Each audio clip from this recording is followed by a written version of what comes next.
Pak Dar, aku mau tanya. Aku tuh punya temen, dia itu rajin pelayanan, Pak Dar. Tapi kalau di luar itu orangnya tuh egois. Kadang omongannya kasar. Kayak gitu tuh wajar nggak sih, Pak Dar? Memang ada orang-orang tertentu yang aktif ya, tapi dia itu mungkin kurang ada hubungan intim dengan Tuhan, kurang suka hal-hal yang bersifat spiritual atau rohani. Dan mari kita bahas ini ya, melihat yang tidak kelihatan, sehingga kita bisa melihat dengan perspektif yang lain.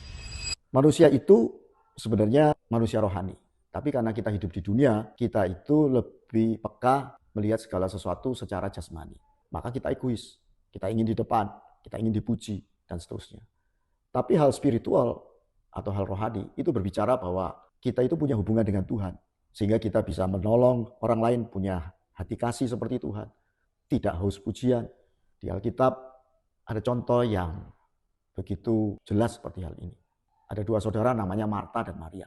Marta itu kalau Tuhan Yesus datang ke rumahnya, dia masak, dia sibuk melakukan segala sesuatu. Tapi Maria mendengarkan apa yang dikatakan Yesus, duduk di kaki Tuhan Yesus.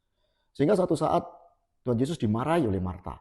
Guru, kenapa kau biarkan Maria tidak menolong aku melayani?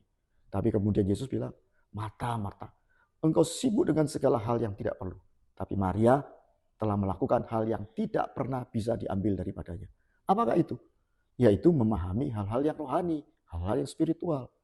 Maria belajar intim dengan Tuhan, sehingga mengerti akan kasih Tuhan, dan juga merefleksikan hidupnya untuk mengasihi orang lain, tidak egois.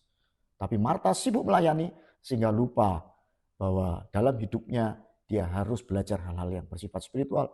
Kalau kita belajar harus seimbang. Kita punya hubungan yang intim dengan Tuhan dan kemudian melalui kasih dengan Tuhan kita aktif melayani. Bukan aktif melayani supaya dilihat kita rohani. Itu ya, Tuhan memberkati.